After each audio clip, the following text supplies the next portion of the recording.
أعوذ بالله من الشيطان الرجيم. بسم الله الرحمن الرحيم. الحمد لله رب العالمين. نحمده ونستعينه ونستغفره ونعوذ بالله من شرور أنفسنا ومن سيئات أعمالنا. من يهده الله فلا مضل له ومن يضلل فلا هادي له. أشهد أن لا إله إلا الله وحده لا شريك له وأشهد أن محمدا عبده ورسوله.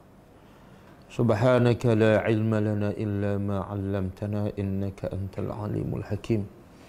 اللهم علمنا ما ينفعنا وانفعنا بما علمتنا وزدنا علما. اللهم آت أنفسنا تقواها وزكها أنت خير من زكاها أنت وليها ومولاها.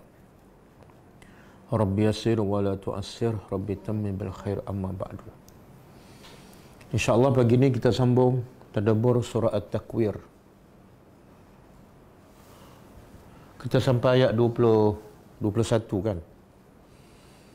Sebelum kita sambung, kita tengok kaitan ayat lepas dengan ayat yang kita akan belajar pada hari ini.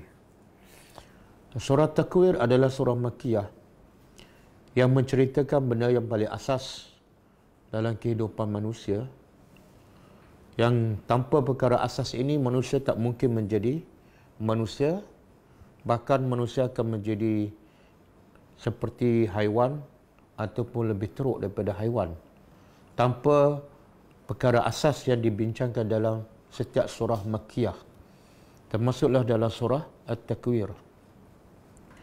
Jadi daripada ayat pertama surah Takwir, Allah menceritakan tentang hari kiamat, benda yang paling asas, yang kerana hari kiamat inilah, kerana syurga inilah Allah mencipta manusia. Idza syamsu kuwirat wa idza nujumu kadarat wa idza nujumu kadarat wa idza jibalu sujirat wa idza al-'ishadu utilat wa idza al-wuhushu husyirat wa idza al-biharu sujirat wa idza an-nufusu zuwijat wa idza al-maw'udatu su'ilat bi ayyi dhanbin qutilat wa idza as-suhufu nushrat wa idza as-samaa'u kushitat. 10 perkara. Allah bagi tahu suasana 6 semua 12 6 perkara yang Allah bagi tahu ialah tentang suasana berlakunya kiamat, dan 6 perkara selepas itu ialah suasana berlaku hari kebangkitan. Kemudian daripada 12 perkara yang Allah bagi tahu ni, 6 sebelum hari kebangkitan dan 6 selepas hari kebangkitan, benda yang paling asas yang Allah nak bagi tahu ialah alimat nafsum ma ahdarat. Setiap jiwa akan mengetahui amalannya. Jadi poin yang paling besar ialah amalan, yang kebanyakan manusia mengabaikannya. Kebanyakan manusia habiskan umur, habiskan masa untuk mengumpulkan harta, bukan untuk memperbanyak dan memperelokkan amalan. Liyabluwakum ayyukum ahsanu amala. Jadi setelah berlaku 12 perkara ni, Allah nak bagi tahu yang paling penting dalam hidup manusia bukan harta. Bahkan harta yang paling manusia sayang iaitu unta. Contohnya seperti zaman Nabi, unta betina yang sedang mengandung bunting 10 bulan, yang sangat disayangi oleh orang Arab pun mereka abaikan begitu saja. Maka apatah lagi harta yang lain. Habis yang paling bernilai ketika itu ialah alimat nafsum ma ahdarat. Okey. Kemudian Allah bersumpah, fala uqsimu bil khunnas al jawari kulnas. Allah bersumpah dengan bintang-bintang, iaitu yang menunjukkan kebesaran Allah. Bintang-bintang yang tenggelam, hilang di waktu siang dan muncul di waktu malam. Kemudian Allah bersumpah juga dengan waktu malam, wal laili idza as'as. Kemudian Allah bersumpah dengan waktu pagi, waktu subuh, was subhi idza tanaffas.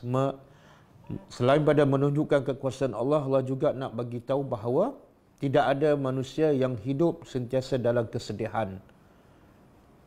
Sebagaimana malam tidak ada malam yang berpanjangan. Akhirnya di pagi besok muncul cahaya fajar. Begitulah kehidupan manusia sentiasa diselang-seli oleh kesedihan dan akan datang selepas itu ke dunia dan ketenangan. Dan begitu juga manusia tidak sentiasa berada dalam ketenangan, kesenangan.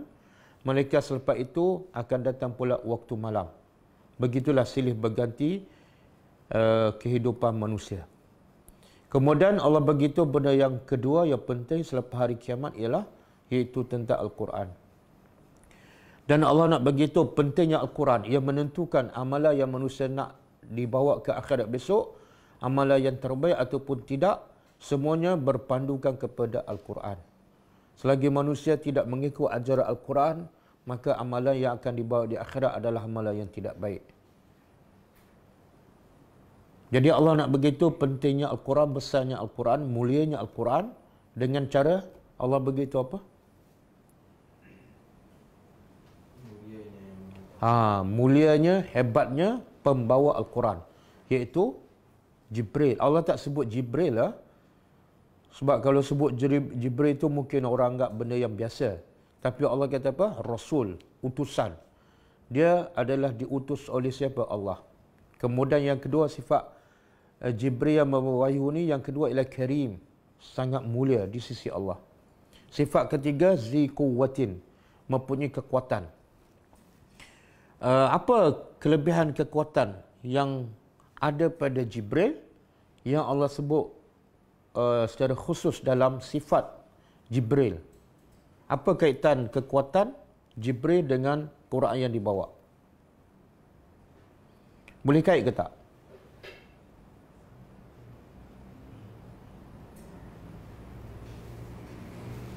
Quran tu harus dipelajari dengan kuat. Maksudnya orang lemah tu, lemah segi mental tu, mungkin dia akan belajar. Dan Nabi yang dapat wahyu tu sampai perlu berpingat.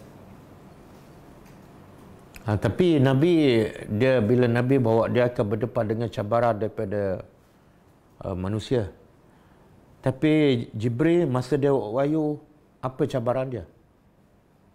Apa cabaran yang dihadapi oleh Jibril ketika membawa wahyu? Ada. Kan syaitan sentiasa mencuri dengar di langit. Kan? Jadi bila syaitan sentiasa mencuri dengar wahyu yang dibawa oleh Jibril, maka Jibril perlu pada kekuatan untuk apa? Untuk menolak.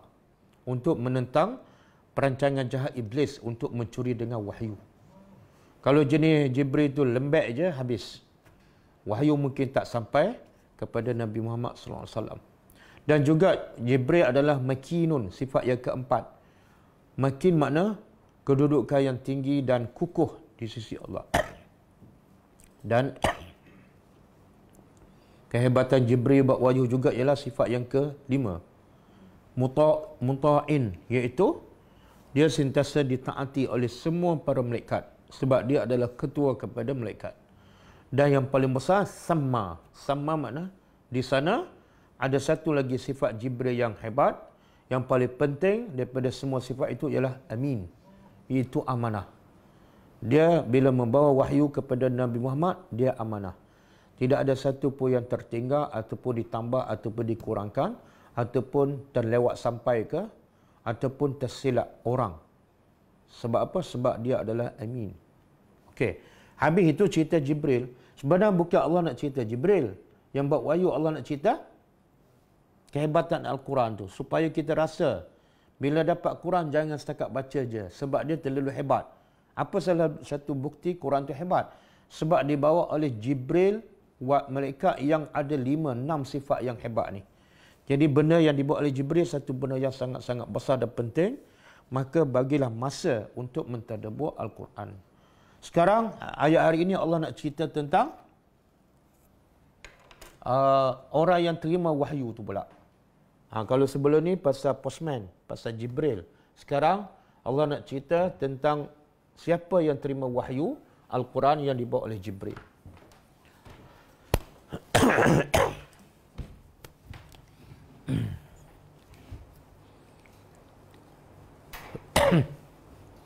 A'udzubillahi minasyaitonirrajim. Wa ma sahibukum, dan tidaklah sahibukum. Sahib mana apa? Kawan. Sahibukum sahabat. Kum kamu, bimajnun orang gila. Okey, sekarang Allah nak beritahu kehebatan siapa ni? Nabi Muhammad. Dan yang kedua, Allah nak tempelak orang-orang musyrikin yang menuduh Nabi Muhammad adalah gila. Apa di antara tuduhan yang dilempar kepada Nabi oleh orang musyrikin? Ahli sihir, sahirun. Yang kedua, majnun. Yang ketiga, syair, penyair. Yang keempat, kahin. Kahin ni bawa cerita daripada syaitan ataupun jenis tok bomo. Jadi Allah nak begitu kehebatan Nabi apa dah? Dan kebodohan orang musyrikin. Allah guna perkataan wa ma sahibukum, tidaklah sahabat kamu. Kamu ni siapa? Orang musyrikin. Kenapa Allah tak kata wa ma rasulukum? Bukanlah rasul kamu itu orang yang gila. Kan? Bukankah Nabi Muhammad rasul juga kepada orang musyrikin? Kenapa Allah tak buat ayat wa ma rasulukum bimajnun?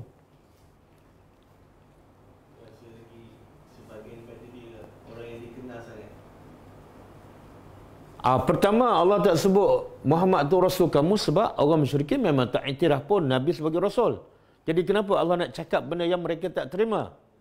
Jadi Allah cakap benda yang orang musyrikin iktiraf. Apa dia? Sahabat. Kalau Allah kata Muhammad ni sahabat kamu, tak ada seorang pun orang musyrikin boleh menafikan. Kenapa? Sebab dia lahir di Mekah dan bukan setahun mereka bersahabat dengan Nabi. Berapa lama? Mereka bersahabat dengan Nabi sampai tahap mereka gelarkan Nabi Al-Amin. Berapa tahun? 40 tahun. Tahun ke-40 barulah mereka start kata Nabi gila. Kan? Tiba-tiba gila. 40 tahun Al-Amin. Kan? Jadi bila Allah kata sahabat kamu ni orang musyrikin tak boleh menafikan sebab mereka memang kenal Nabi Muhammad. Nabi Muhammad orang yang paling berakal, paling berakhlak mulia di Mekah. Mereka iktiraf. Sehingga kan, bukan setakat 40 tahun. Saat Nabi nak berhijrah ke Madinah Al-Munawwarah, orang musyrikin masih menyimpan barang mereka pada Muhammad. Apa makna tu? Jadi berapa tahun? 14 campur 13 kan? 15 tahun kamu percaya pada Muhammad. Tapi dalam masa sama kamu kata dia gila. Ada tak orang simpan barang pada orang gila? Dia kata Maybank ni gila. Besok dia transfer duit ke Maybank. Kan? Maknanya apa? Hanya mulut mereka kata gila, tapi hati mereka cukup yakin Muhammad adalah Al-Amin. Jadi tengok, kita boleh belajar apa di sini? Apa yang kita dapat belajar daripada ayat yang pendek ni?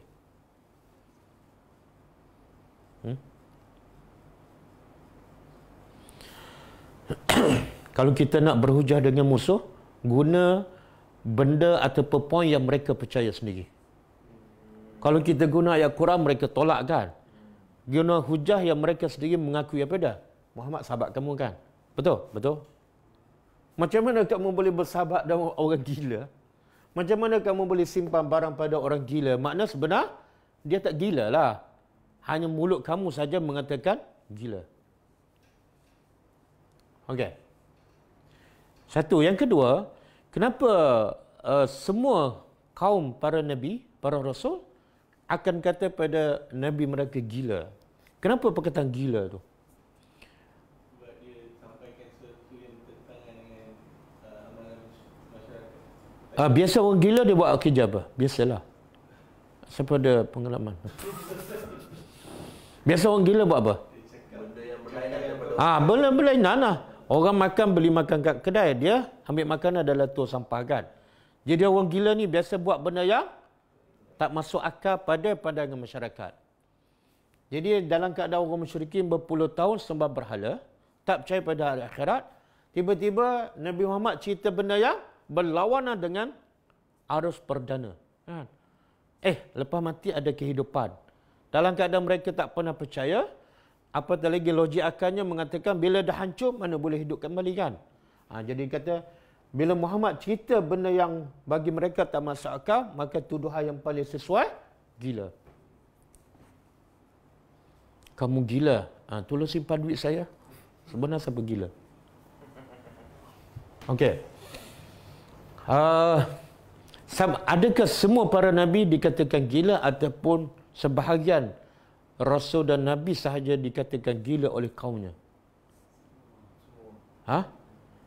Mana kalau ada Nabi ada berapa semua? Ada riwayat mengatakan 124,000 kan? Rasul 313, lebih kurang lah. Okey, semua Nabi ni 124,000. Adakah ada yang tak dikatakan gila oleh kaum dia? Terkecuali lah, ada tak? Ataupun semua para Nabi dikatakan gila oleh kaumnya? Ada dalil? Cuba buka surah Az-Zariyat ayat 52. Surah Az-Zariyat ayat 52.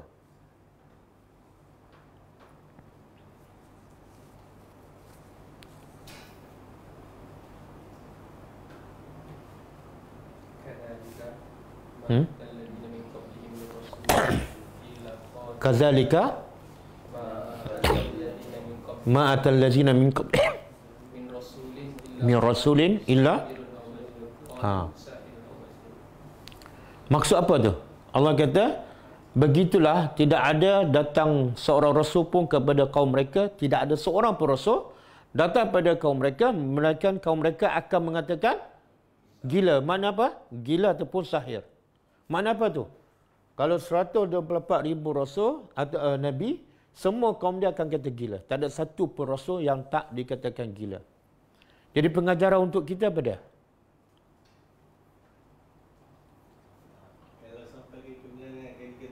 Kalau orang kata gila, tak payah kecil hati kan. Tak payahlah merajuk. Sebab kamu bukan Nabi pun kan. Okey. Kemudian, walaqad. Dan pasti. Sesungguhnya. Ra'ahu. Dia telah melihatnya. Siapa melihat siapa ni? Nabi Muhammad yang kamu tuduh gila ni, dia telah melihat, dia terima wahyu daripada Jibril yang Allah sebut sebelum ni. Sifat dia 5-6 kan?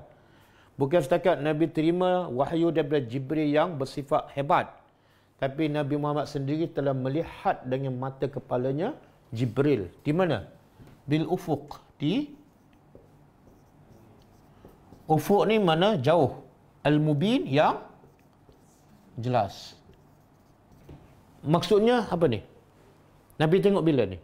Berapa kali Nabi tengok Jibril dalam bentuknya yang asal? 2. Pertama?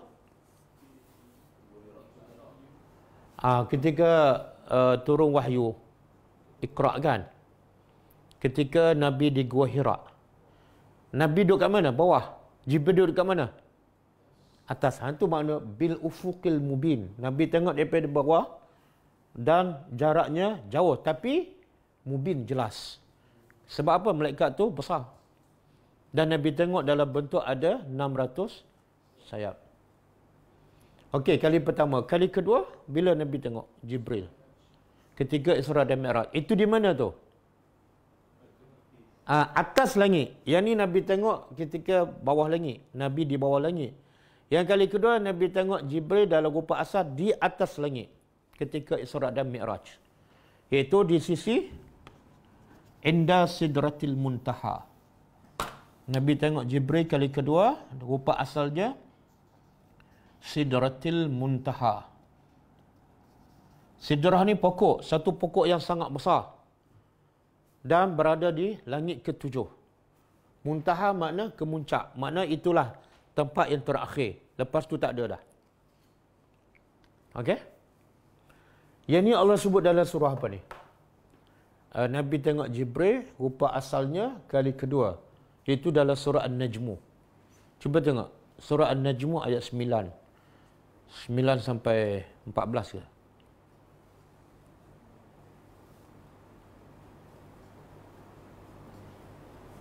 Ada, betul?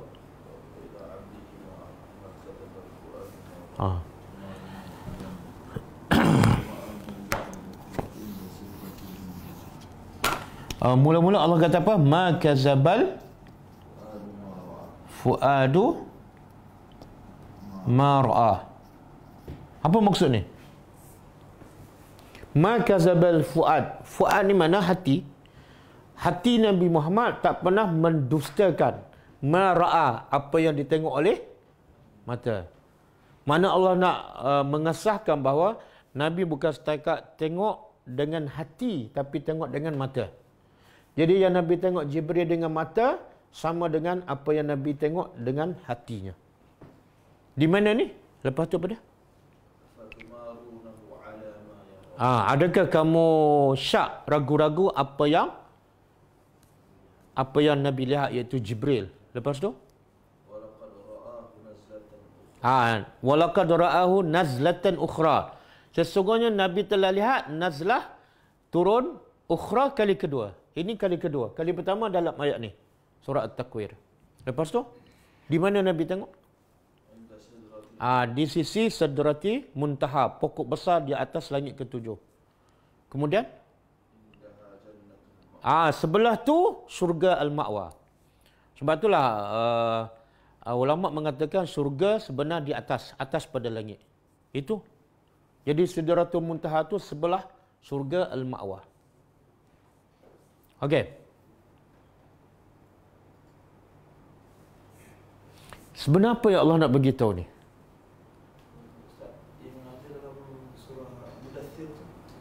Nabi tengok masa dia terkejut, dia terputus dia punya wahyu.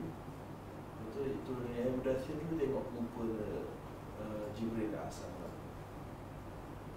Itu kena cek balik sebab Nabi tengok 2 kali je. Satu pendapat kata di Gua Hira. Satu pendapat di Sidratul Muntaha. 2 kali je. Saya rasa yang Mudaththir tu pun mungkin dia berkait dengan Gua Hira tu. Okey, sebenarnya apa yang Allah nak beritahu ni? Satu, Allah nak beritahu Nabi Muhammad tu tak gila. Macam mana boleh gila? Sebab dia kawan baik kamu. Kan? Yang kedua, Allah nak beritahu apa ni? Nabi ni terima wahyu daripada Allah melalui, dan sanad Nabi ni, subhanallah, Allah nak beritahu sanad Nabi terlalu hebat. Bukan setakat Nabi dengar, tapi Nabi tengok Jibril dengan mata kepala. Jadi ada tak sanad yang paling kuat, yang lebih kuat daripada itu? Nabi sanadnya terima dari Jibril, dan Nabi tengok sendiri dengan mata kepala Jibril. Dan Jibril pula bawa daripada Allah. Ada tak sanad ilmu yang lebih tinggi daripada itu? Makna apa tu? Kalau betul kamu nak sanad, ambil Quran lah. Sebab Quran betul-betul sanad yang paling hebat. Berapa ramai sekarang yang tertipu dengan sanad tok guru dia.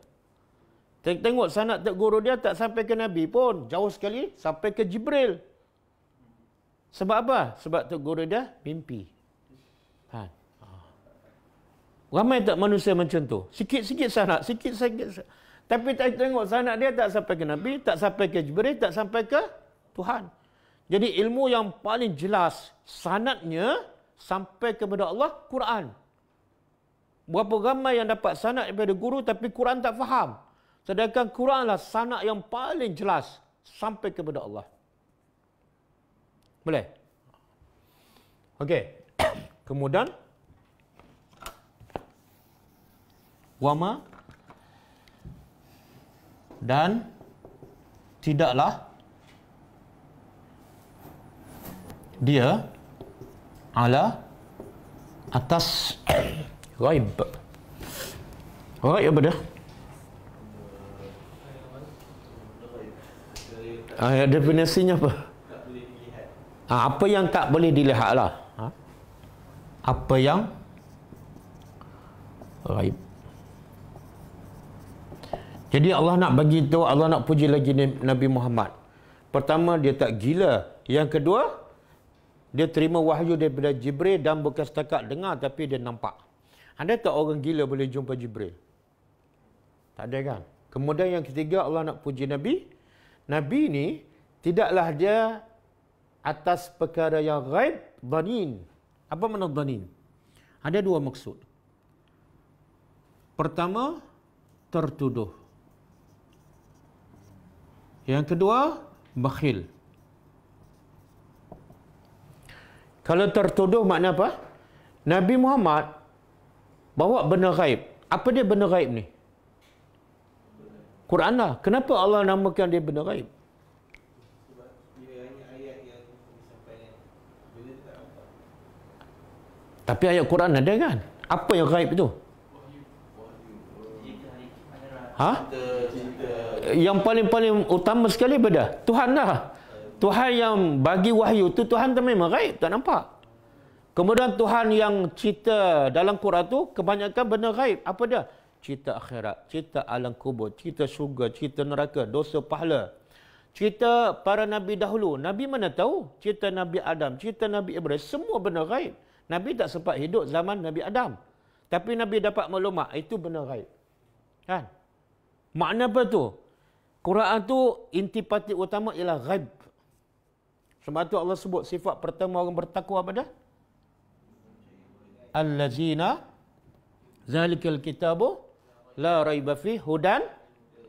Siapa orang bertakwa? Sifat pertama orang bertakwa, allazina yu'minuna bil ghaib. Inilah intipati Al-Quran. Dan sebenarnya inilah yang membezakan antara orang beriman dengan orang kafir. Orang kafir dia tak akan percaya benda ghaib. Prinsip orang kafir beda. Dia akan percaya benda yang nampak je. Selagi tak nampak dia tak percaya. Beza orang beriman percaya benda ghaib. Yang paling utama ialah Allah. Jadi Allah nak beritahu apa ni? Muhammad ni tentang cerita wahyu dalam Quran yang kebanyakan benda ghaib tidak tertuduh. Sebab orang musyrikin kata apa kepada Nabi? Ini cerita-cerita karut dalam Quran ni, cerita-cerita ghaib ni sebenarnya Nabi Muhammad ambil daripada kitab-kitab lain. Nabi Muhammad ambil daripada rahib dan sebagainya. Allah kata tak. Kemudian kalau makna yang kedua, bakhil. Dhanin makna dia bakhil. Apa maksud? Bakhil ni makna apa? Tak bagilah, kan? Lawan dia apa? Lawan dia pemurah, kan? Jadi Allah nak begitu. Nabi tak pernah simpan ilmu-ilmu yang ada dalam Quran yang kebanyakan ghaib. Nabi tak pernah bakhil. Semua Nabi bagi. Bakhil lawan dia karim. Makna di sini juga banyak pengajaran. Pertama, sifat Nabi ialah pemurah dengan ilmu. Ada ilmu je terus Nabi sampaikan. Ada ilmu je terus Nabi sampaikan. Sebab apa? Sebab Nabi tahu dengan ilmulah manusia akan kenal Tuhan.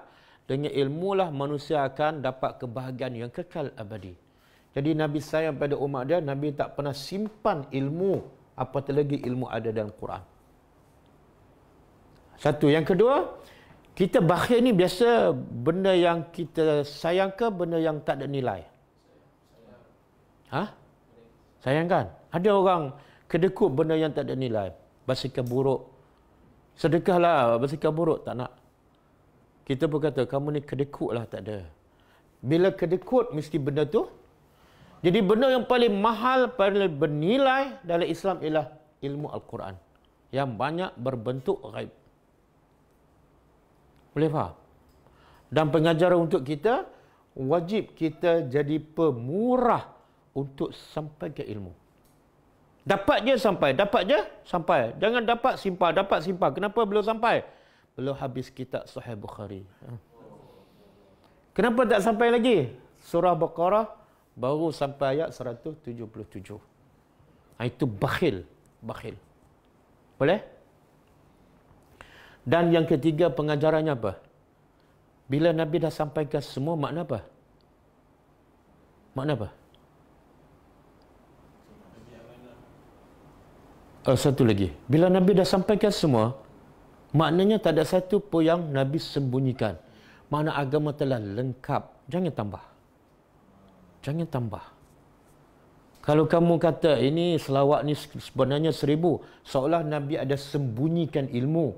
Sebab tu kamu baru dapat kesan kan. Rupa-rupa ada benda ni Nabi tak bagi tahu. Seolah kamu tuduh Nabi bakhil. Tak. Nabi tak bakhil. Semua yang Allah sampai pada Nabi, Nabi sampaikan. Mana agama dah lengkap, jangan takut tambah.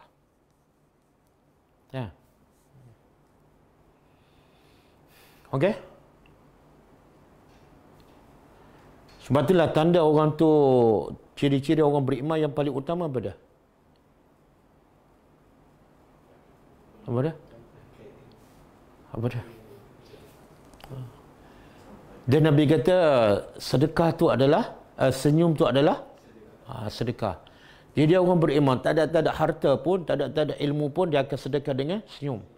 Sebab tu ulama kata kalau orang tu senyum yang bukan ilmu pun, bukan duit pun, itu pun dia tak nak senyum, memang itu adalah bapa kepada haji bakhil. Okey, kemudian Allah kata apa? Allazina wa ma huwa, dan tidaklah dia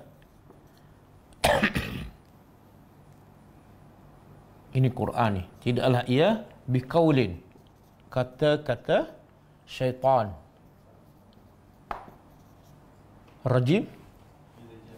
Apa makna rejam? Di derjam ni lebih kurang makna dilaknat, dijauhkan dari rahmat Allah. Ini apa pula? Allah nak menafikan apa? Semua ni Allah nak menafikan tuduhan orang musyrikin. Antaranya Nabi gila kan? Antaranya Nabi tukang sihir. Yang ni Allah nak menafikan apa ni? Kahin. Orang musyrikin tuduh Nabi salah satunya kahinun. Apa makna kahinun? Wa ma huwa biqauli kahinin. Kahin ni makna tok bomoh yang dapat ilmu daripada syaitan. Jadi Allah menafikan. Quran tu bukanlah kata-kata syaitan yang direjam, yang dilaknat. Apa bukti yang paling jelas? Quran bukan kata-kata syaitan.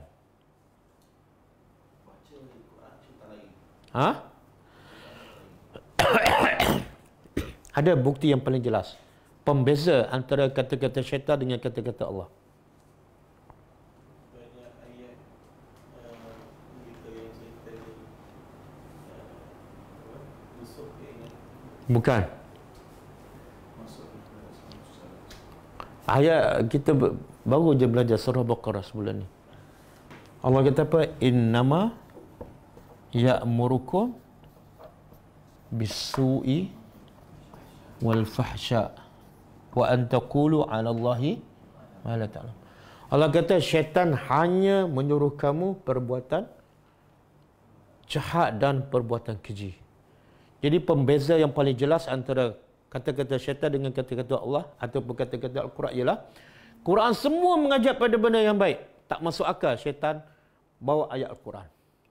Sebab syaitan sentiasa suruh benda yang buat dosa, buat maksiat, masuk neraka. Mana mungkin syaitan suruh benda yang baik dalam Quran? Mustahil. Kan? Pernah tak kita dengar bisikan syaitan suruh kita solat awal waktu? Pernah tak? Tak ada kan? Okey, sebab tu Allah kata bukan setakat syaitan ni dah makna apa? Syaitan jauh daripada rahmat Allah. Lepas tu rajim pula. Kena laknat. Mana mungkin syaitan yang jauh daripada rahmat Allah dan kena laknat tiba-tiba suruh orang buat amal soleh. Fastabiqul khairat, mana mungkin. Okey. Habis apa dia Al-Quran ni? Fa aina tazhabun? Maka aina apa dah?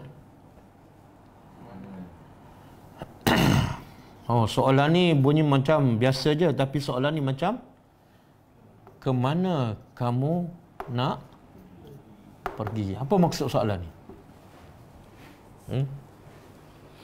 Allah tanya siapa ni? Orang musyrikin Mekah. Apa maksud soalan ni? Yalah, apa maksud?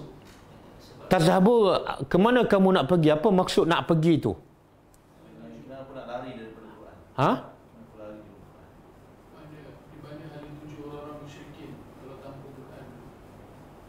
Bukan lagi.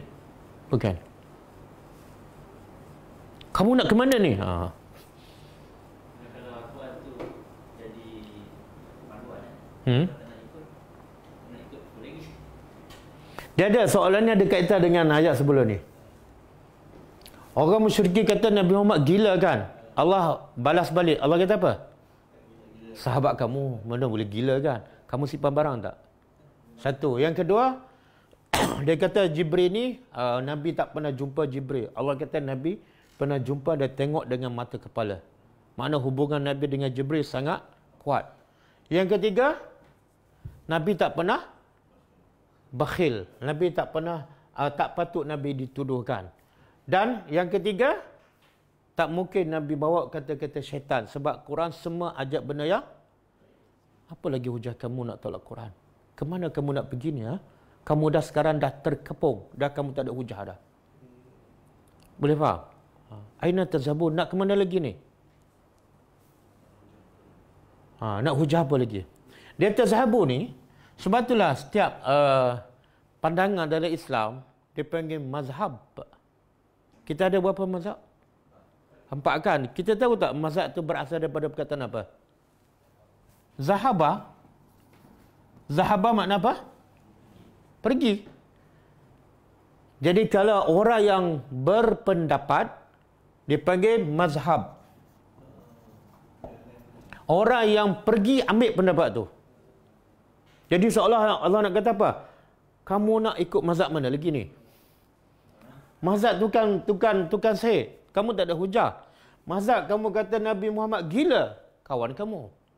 Nak pakai mazhab apa lagi? Kamu dah tak ada hujah.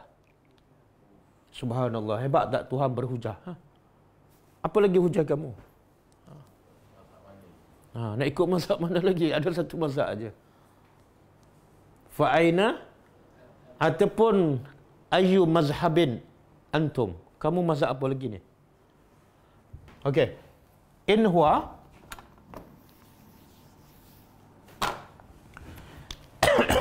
in mana tidak. In kadang-kadang makna dia sekiranya. Tapi kalau ada ilah dalam ayat, mana inna makna dia tidak. In makna tidak. Tidaklah ia, tidaklah Quran illa kecuali zikrun, peringatan. Lil alamin, peringatan untuk siapa? Untuk sekian.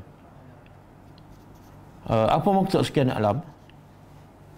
Kita nak tahu daripada alamin ni pada perkataan apa asalnya. Kita lalu sebutkan alhamdulillahi rabbil alamin. Jadi apa maksud alamin daripada perkataan apa? Alamin. Bila terjemah sekalian alam. Asal perkataan dia al-alamu. Al-alamu. Apa makna dia? Tak asal perkataan alam. Makna dari segi bahasa. Dia bendera dalam bahasa Arab dia punya alam ataupun rayah. Jadi kenapa bendera dipanggil alam? Sebab dia sebagai tanda negara seseorang, ataupun, dan biasa bendera ni dia letak kat mana? Dalam rumah ke dalam pacak tinggi? Sebagai apa? Sebagai tanda. Jadi alam dalam bahasa Arab mana tanda, alamat. Kita terjemah alamin ialah semua sekalian alam kan? Apa dia? Allah nak beritahu semua ciptaan Allah daripada sebesar-besar langit sampailah sekecil-kecil semut, dia adalah tanda kebesaran Allah. Jadi alamin terjemah yang tepat apa dia? Selain daripada Allah, semua adalah alamin. Kenapa kata alam? Sebab semua itu sebagai bukti itu adalah ciptaan Allah bagi siapa? Bagi orang yang berakal. Makna manusia tak mampu buat apa yang Allah buat. Okey. Jadi Quran ni sebenarnya untuk siapa? Satu, untuk semua. Bukan untuk manusia sahaja, termasuklah jin, termasuklah malaikat, termasuklah haiwan, termasuklah tumbuhan. Itu makna alamin. Macam mana tumbuhan dapat manfaat daripada Quran?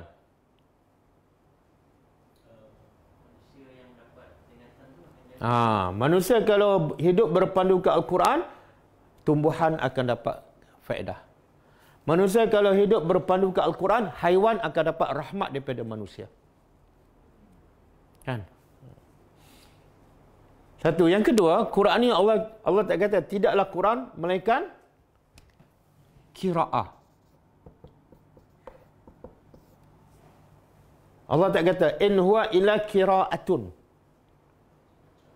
Bacaan, bukan. Tapi Allah kata zikrun. Apa makna zikrun? Makna apa tu? Quran tidak lain, tidak bukan. Tengok bahasa. Tidak lain. Kecuali. Makna satu ni je fungsi Al-Quran. Tak ada yang kedua, tak ada ketiga. Apa dia? Dia adalah pemberi peringatan. Apa makna pemberi peringatan? Bila kita akan rasa kita diingatkan. Pernah tak kita, bapak kita cakap pada kita lah, bapak nak bagi peringatan ni. Dia pun cakap bahasa Urdu, kita tak faham. Lepas tu dia tanya, dah dengar peringatan bapak? Bapak cakap apa ni? Makna apa? Peringatan mesti Jadi tak masuk akal kamu baca Quran 20 tahun, 30 tahun, tapi kamu tak faham. Dia bukan peringatan, dia hanya bahan bacaan. Quran bila cerita pasal akhirat kan, mengingatkan kamu kepada lepas ni kamu kena ada persiapan amalan. Berubah sekarang. Quran cerita pasal apa? Tentang malaikat maut boleh datang bila-bila masa. Jangan lalai. Kan? Jadi setiap ayat Al-Quran adalah peringatan. Jadi kena fahamlah. Jadi amat salah orang baca Quran nak pahala. 1 huruf 10 pahala. Jadi seolah Quran tu bukan. Pernah tak kita bila orang tanya, kamu nak buat apa ni? Nak dengar peringatan daripada mana? Daripada Quran. Pernah tak orang jawab macam tu? Nak baca Quran tu sebab nak ambil peringatan. Pernah tak? Biasa dia jawab apa? Nak pahala. Kenapa baca Quran ni? Sebab nak pahala. Berapa banyak? 1 huruf 10 pahala. Allah kata tidak, dia melainkan peringatan. Dan Allah sebut dalam surah Al-Hijr ayat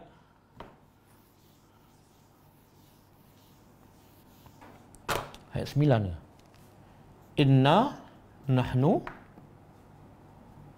Inna anzalna zikra.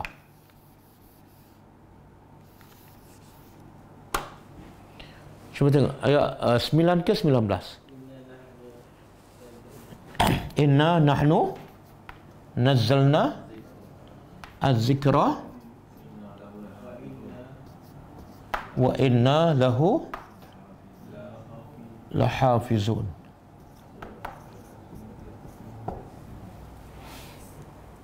Okey, ini lagi jelas. Allah kata apa? Inna, sesungguhnya kami. Allah ulang. Sesungguhnya kami. Kemudian nahnu, kami. Lepas tu nazzalna. Kenapa dia ulang? Sampai 3 kali kami. Ada tak bahasa Melayu macam tu? Saya nak pergi kedai. Allah kata sesungguhnya kami, hanya kami telah turunkan. Makna apa tu? Allah nak tegaskan Quran ni tidak lain tidak bukan diturunkan oleh kami. Bukan kata-kata Muhammad, bukan kata-kata syaitan. Jadi hormatlah, rasalah kebesaran Al-Quran sebab yang menurunkan adalah Allah. Dan Allah kata apa? Kami turunkan apa? Az-zikra. Allah tak kata Quran. Bila Allah kata kami turunkan Al-Quran, mana Allah nak beritahu apa ni? Yang kami turunkan benda yang akan mengingatkan kamu. Sebab tu kamu kena faham. Sebab dia peringatan.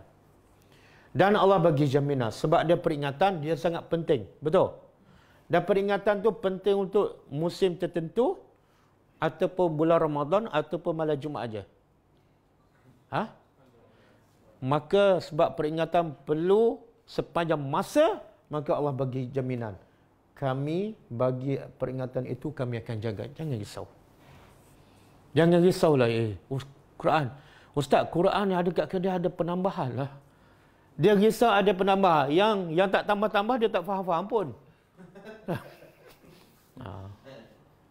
Banyak tak sekarang viral kan Quran silap cetak apa semua kan? Tapi yang viral tu yang Quran silap cetak, yang tak silap cetak dia tak faham pun.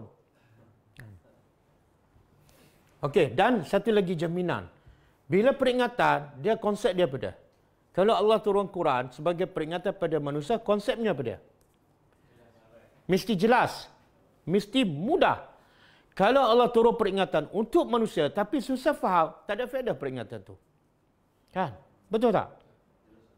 Subhanallah. Ada tak orang buka sekolah rendah tapi dia pakai silibus universiti untuk budak sekolah rendah?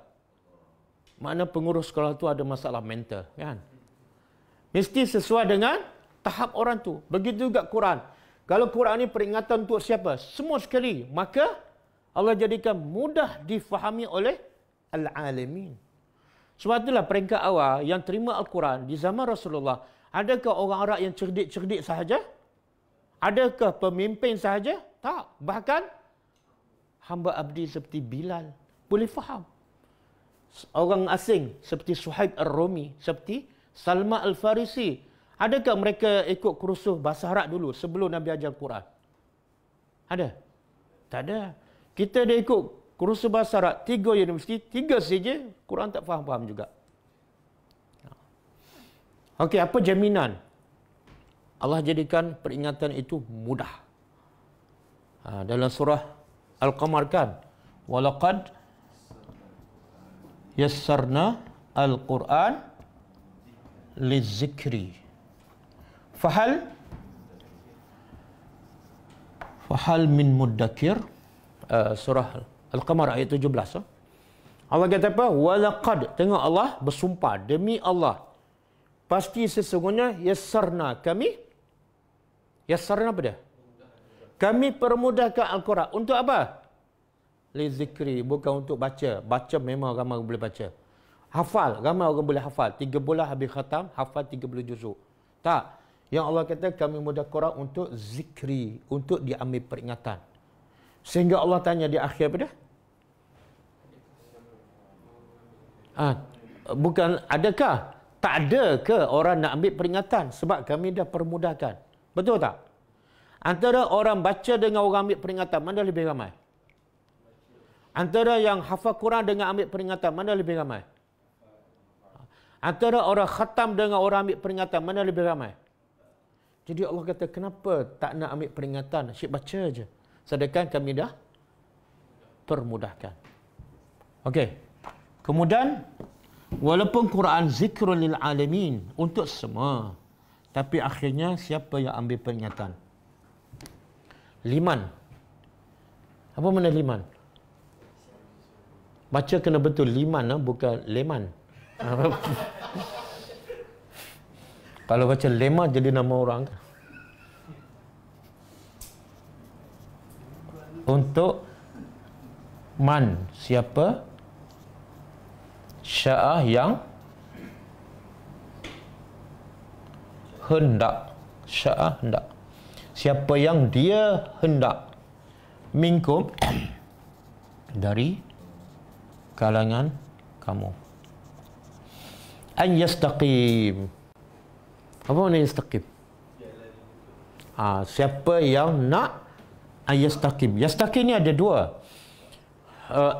Ada seorang sahabat Nabi, nama dia Sufyan bin Abdullah As-Saqafi. Dia kata, ya Rasulullah, tolong bagi kepada aku satu perkara tentang Islam yang bila engkau beritahu, aku tak perlu tanya orang lain. Makna yang engkau beritahu cukup jelas. Nabi pun cakap 2 patah aja. Apa dia? Qul amantu billah. Satu. Yang kedua, semastaqim. Pendek je. Hadis sahih riwayat Muslim. Kalau kamu nak satu perkataan tentang Islam yang kamu akan faham dan kamu tak perlu tanya orang lain, cakaplah, aku beriman dengan Allah. Satu. Yang kedua, kamu istiqamah. Apa maksud ni? Nabi biasa cakap perkataan yang ringkas tapi padat. Makna dia cukup mendalam. Walaupun nampak 2 perkataan kan. Beza kita cakap setengah jam, orang tak faham apa-apa kan.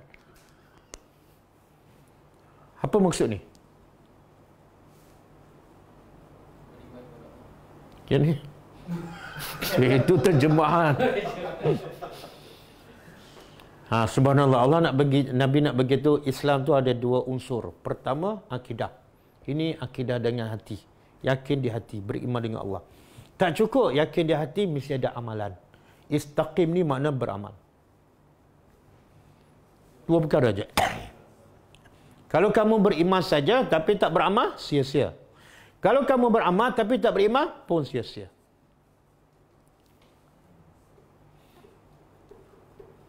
Dan istiqamah ni jalan yang lurus, tapi bukan setakat beramal, dia mesti istiqamah. Istiqamah lah. Apa perkataan istiqamah? Berterusan.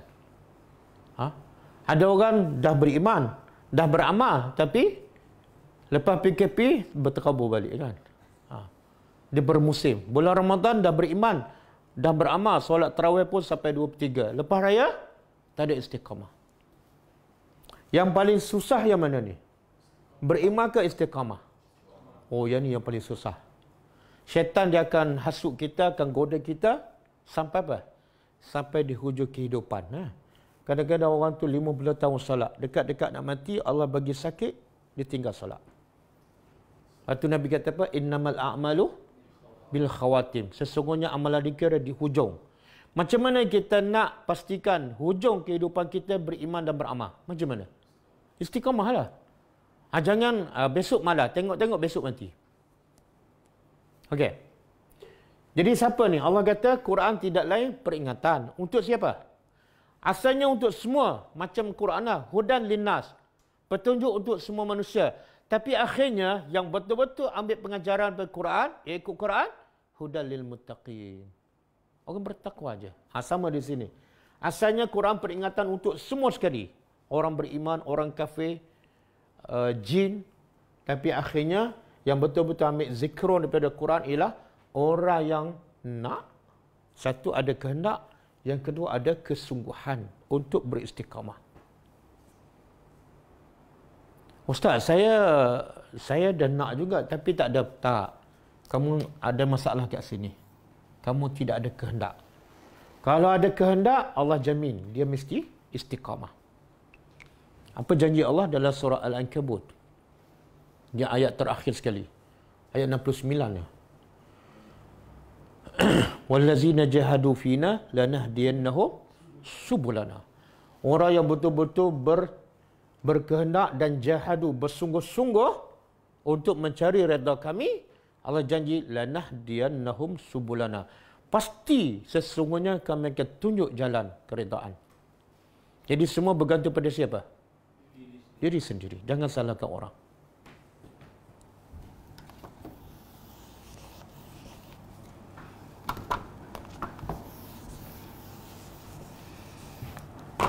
Jadi semua orang nak bahagiakan.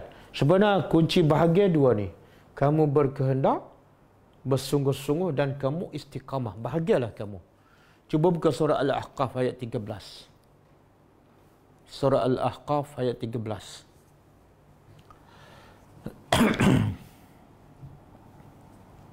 Apa dia? Innal ladzina qalu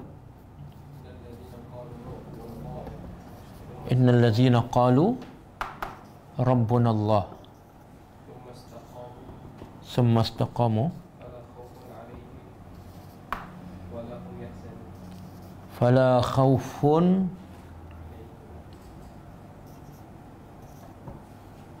alaihim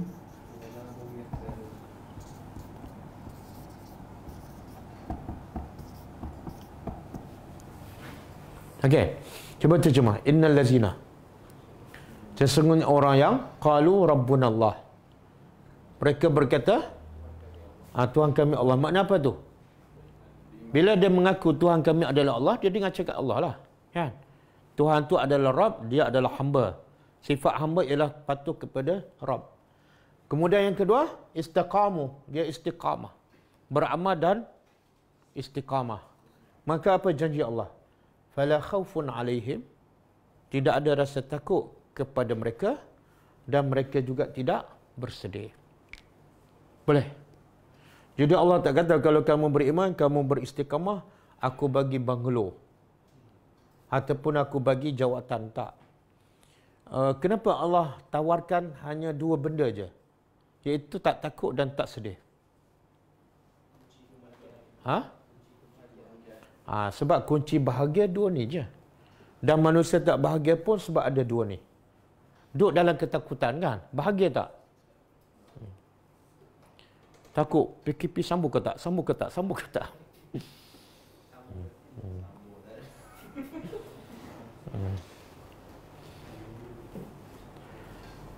Okey, boleh Jadi kalau nak bahagia, carilah dua benda. Satu beriman, yang kedua macam mana anda beriman? Ni, zikrun. Ikut Al-Quran. Baca satu-satu dan tadabbur dan amalkan.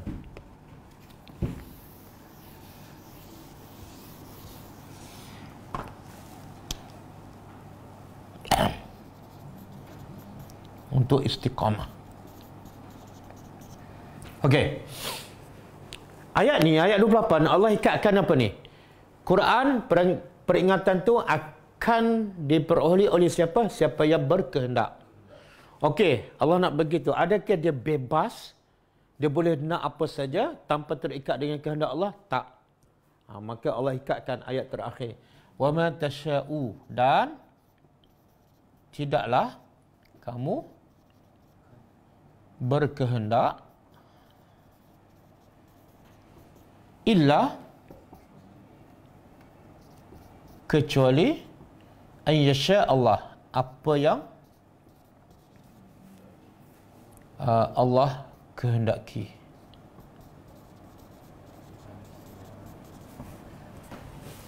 Sebab dia Rabbul Alamin, dia pencipta, pemilik Al-Alamin, sekalian alam. Apa maksud ayat terakhir ni? Apa yang Allah nak beritahu?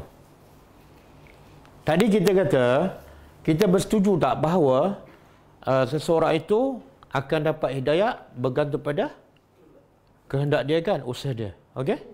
Tapi ayat terakhir ni Allah kata kehendak dia pun terikat dengan kehendak Allah. Macam mana kita nak selarikan? Mungkin orang jadikan hujah, tengok saya dah nak, Allah tak nak. Tak jadi juga. Macam mana nak jawab? Banyak orang berhujah dengan ayat ni. Kenapa tak salat? Allah belum nak saya solat. Nampak macam mana? Saya tak ada pilihan. Macam mana nak jawab?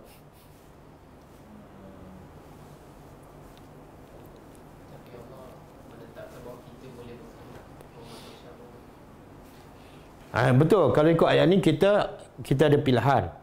Tapi kalau ikut ayat 29, pilihan kita pun terikat dengan pilihan Allah.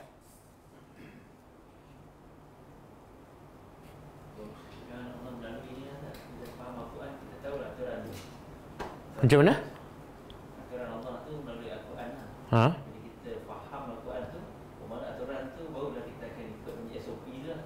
SOP dia Al-Quran juga. Tapi kalau orang berhujah, Allah tak nak saya dapat hidayah, saya nak buat macam mana? Tengok ayat terakhir kan, Allah kata apa? Kamu tidak akan berkehendak kecuali apa yang Allah kehendaki.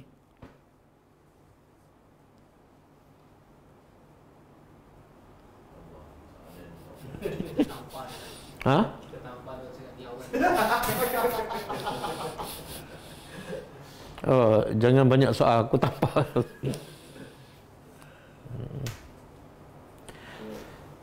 Dia sebenar.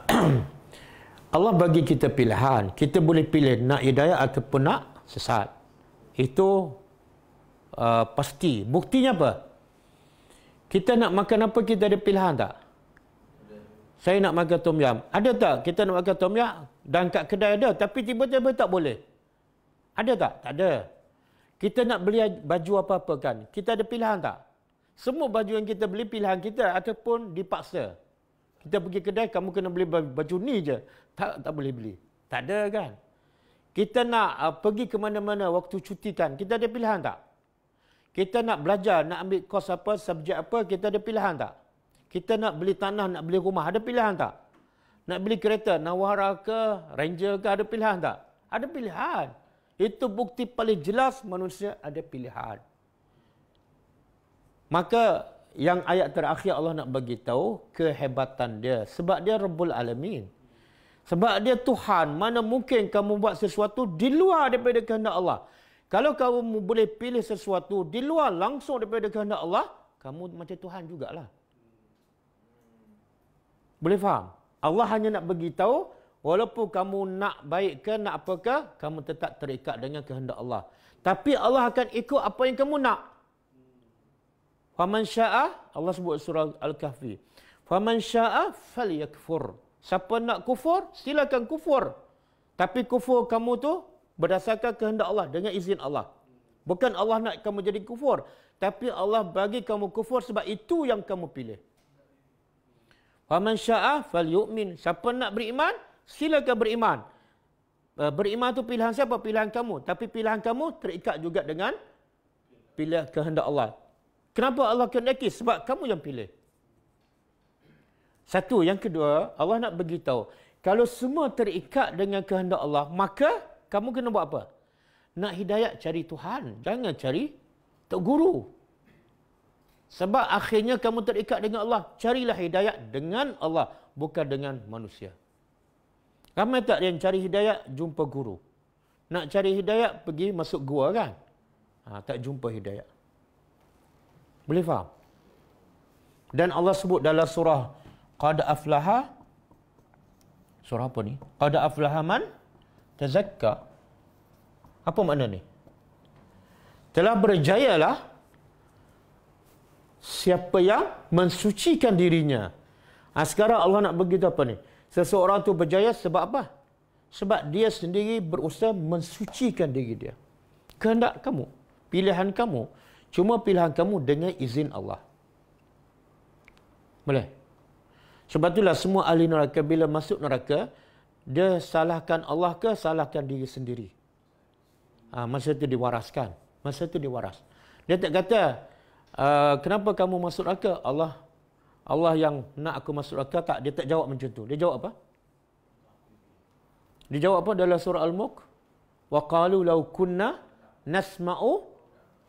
Dia kata, kalau dulu kami dengar, kami faham betul-betul az-zikru, kami tak akan jadi ahli neraka. Dia salahkan diri sendiri. Okey, boleh ya? Jadi kesimpulan surah At-Takwir. Apa benda yang Allah nak bagi tahu? 3 benda yang paling penting, yang paling asas dalam kehidupan manusia, yang menjadi punca manusia bahagia ataupun celaka. Pertama apa dia? Cerita hari akhirat. Manusia kalau selalu ingat hari akhirat, dia akan buat benda yang baik. Tapi kalau kamu ingat pada hari akhirat tapi tak ada panduan, kamu akan sesat juga. Maka cerita kedua pasal apa? Al-Quran, panduan kamu. Kalau kamu ikut Quran juga, kamu akan sesat juga. Sebab apa? Quran sebut secara umum. Kamu kena ikut satu lagi, iaitu Rasul. Islam kamu, agama kamu bersumber ke Al-Quran dan berpandukan akhlak Nabi ataupun sunnah Nabi. Ini tiga perkara yang paling asas yang manusia jadi sesat. Betul tak? Bukan pasal PKP, bukan pasal COVID-19, bukan pasal vaksin. Sekarang kita tahu tak berapa ramai yang dah bunuh diri sebab PKP? 266. Dan kebanyakannya 60% ke 80% orang Melayu Islam. Kenapa ni?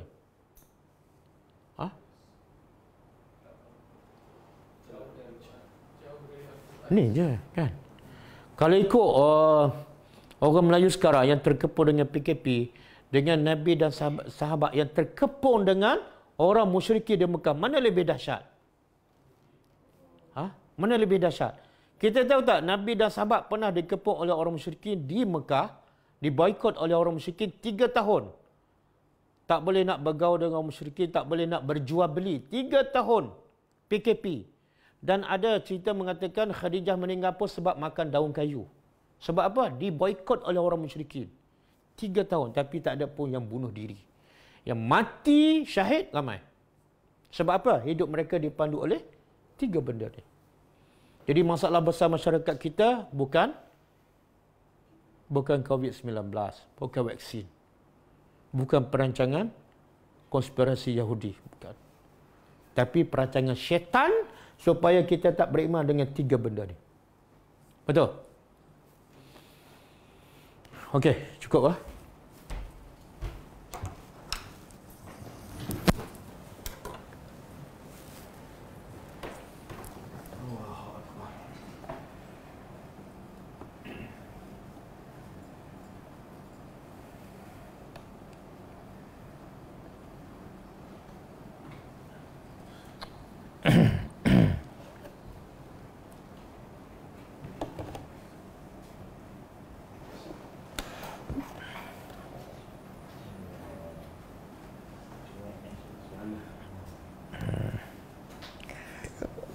Assalamualaikum Ustaz. Waalaikumsalam. Adakah amalan berbekam sunnah Nabi yang perlu kita ikut? Bagaimana cara saya nak bayar fidyah untuk arwah bapa saya yang tak sempat membayar puasa sebelum beliau meninggal? Berbekamnya adalah satu usaha ikhtiar untuk kita merawat penyakit. Jadi kata ulama, bila kita ada sakit ke pening ke, maka kita disunatkan berbekam. Yang kedua, bagaimana cara nak bayar fidyah? Dia siapa yang meninggalkan puasa kemudian dia mati. Tengok dia masa dia tinggal tu, dia mampu tak berpuasa. Kalau dia mampu berpuasa, dia kena waris dia, anak ke siapa ke, volunteer, bukan wajib, kena gantikan puasa. Bapa dia yang bapa dia tinggal sedangkan dia mampu melakukan puasa. Kemudian kalau melepasi setahun dia kena bayar fidyah. Tapi kalau bapaknya masa hidup dia memang tak mampu berpuasa, contohlah sakit yang tak ada harapan nak sembuh, maka dia tak perlu ganti puasa, hanya perlu bayar fidyah. Fidyah ni berapa dah? Satu hari tinggal puasa, kena bayar makan, bagi fidyah makan untuk seorang miskin. Berapa dah? Saya tak ingat lah. Berapa? RM2.50. RM2.50 lebih kurang macam itulah. Bagilah RM5. Katalah bapa dia tinggal 20 hari puasa, bagilah contohlah RM5 untuk satu hari puasa, bagi kepada 20 orang miskin.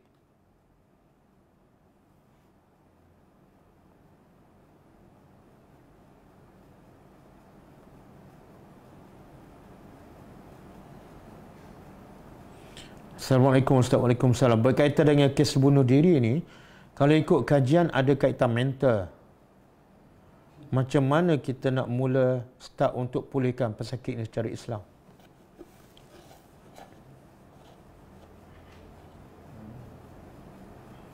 Dia kalau masalah mental ni apa maksud masalah mental? Gila ke?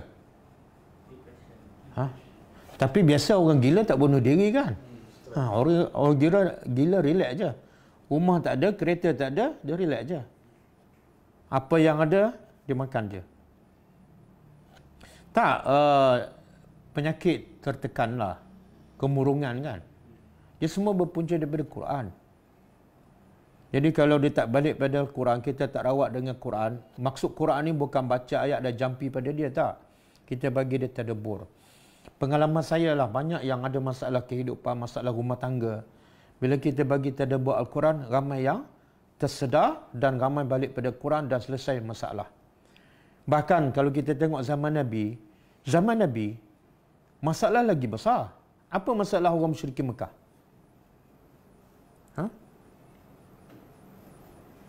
Bunuh anak. Anak apa? Anak zina ke anak sendiri? Anak sendiri. Maknanya tertekan kehidupan sebab apa? Sebab dia kata anak perempuan ni tak boleh bagi rezeki, tak boleh bantu mereka bila berperang.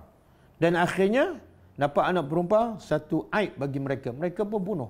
Berapa ramai yang mereka bunuh anak sendiri. Zaman kita bukan bunuh anak sendiri, kalau ada pun segelintir lah. Tapi yang banyak bunuh anak zina kan. Sebab apa? Sebab malu perbuatan zina. Orang Arab pula dia bunuh bukan sebab malu berzina, sebab itu anak mereka sendiri. Tapi mereka malu sebab fahaman mereka yang salah. Anak perempuan tidak boleh memberi keuntungan dalam kehidupan. Tapi akhirnya Nabi berjaya merawat penyakit itu dengan apa? Dengan Al-Quran. Mereka rasuah, mereka zalim, ambil hak orang, menindas orang miskin, salah guna kuasa, macam-macam masalah jahiliah Mekah. Tapi semuanya menjadi kuntum khaira ummatin, umat yang terbaik dengan hanya Al-Quran. Jadi selagi kita tak balik pada Al-Quran, apa saja jenis penyakit tidak akan dapat dirawat. Wallahu a'lam.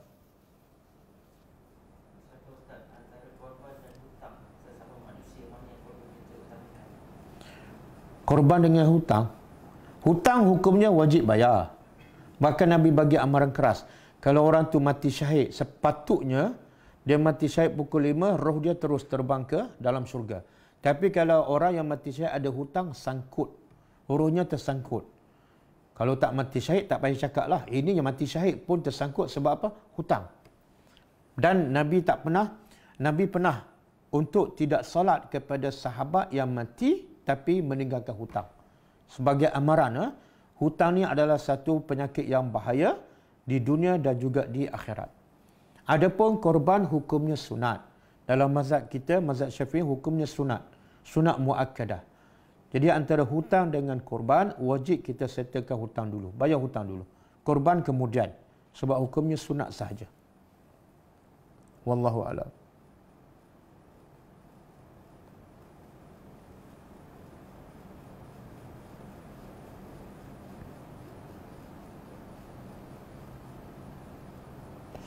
Assalamualaikum. Waalaikumsalam. Kalau nak sampaikan ilmu, adakah kita wajib amal dulu?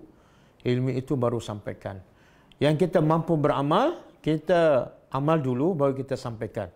Ada ilmu yang kita tak boleh amalkan sebab kedudukan kita, sebab masa terhad. Tak salah kalau kita sampaikan. Contohlah, kita sibuk mengajar, sibuk berdakwah, jadi tak sempat nak baca Quran setiap hari. Salahkah kita galakkan orang baca Quran setiap hari tapi kita sendiri tak baca setiap hari? Sebab kita sibuk dengan kerja yang lebih besar iaitu berdakwah. Tak salah. Tapi kalau kita suruh orang baca Quran setiap hari, kita ada masa nak baca tapi kita tak baca, itu satu dosa besar. Kemurakatan. Sangat besar kemurkaan Allah kepada orang yang berkata tapi tidak amalkan. Zaman dulu, Assalamualaikum warahmatullahi wabarakatuh. Zaman Rasulullah dulu ada contoh tak? Nabi membuat rawatan kepada sahabat yang ada sakit macam? Wallahu alam, saya tak jumpa contoh. Saya tak jumpa contoh.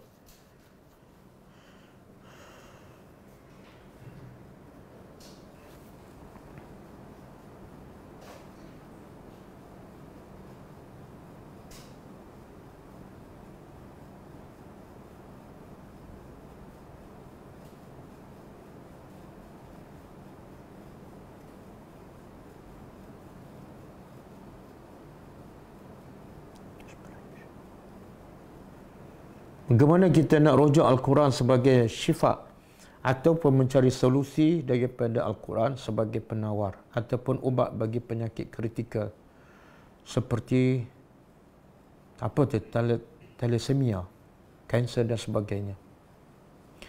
Dia penyakit ni teruk macam mana pun, kalau dia yakin dengan Al-Quran, dia faham Al-Quran, maka dia akan anggap penyakit itu adalah sebagai satu rahmat. Sebab apa? Sebab Allah sebut banyak dalam Quran. Adakah kamu sangka kamu akan masuk surga sedangkan kamu belum diuji sebagaimana orang-orang dahulu? Dan Nabi pun sebut dalam satu hadis, bila Allah sayang pada seseorang, Allah bagi ujian. Lagi tinggi iman seseorang, lagi besar ujian. Jadi bila dia faham maksud Al-Quran dan juga maksud hadis, penyakit itu tidak ada jadi masalah kepadanya. Bahkan dia akan seronok dengan penyakit. Sebab dengan penyakit dosanya diampunkan. Dengan penyakit dia dapat darjah pahala kesabaran yang tidak ada batas. Dengan penyakit itu membataskan pergerakannya yang menghalangnya daripada melakukan banyak maksiat. Sebab apa? Kalau dia tak penyakit, kalau dia sihat, kadang-kadang banyak benda dia buat maksiat kan. Banyak tempat dia berjalan. Lagi banyak berjalan, lagi banyak bercakap, lagi banyak dosa.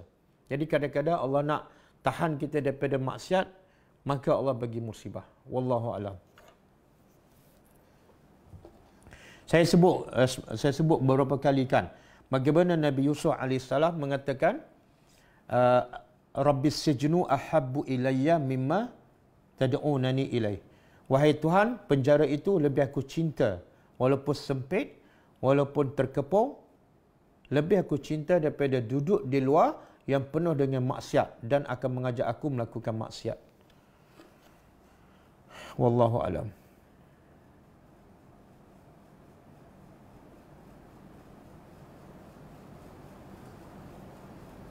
Okey dah. InsyaAllah kita jumpa malam ni. Kita sambung kelas tadabbur surah Al-Baqarah insyaAllah. Kita tutup dengan membaca tasbih kafarah. Subhanakallahumma wa bihamdika asyhadu an la ilaha illa anta astaghfiruka wa atubu ilaik. Assalamualaikum warahmatullahi wabarakatuh.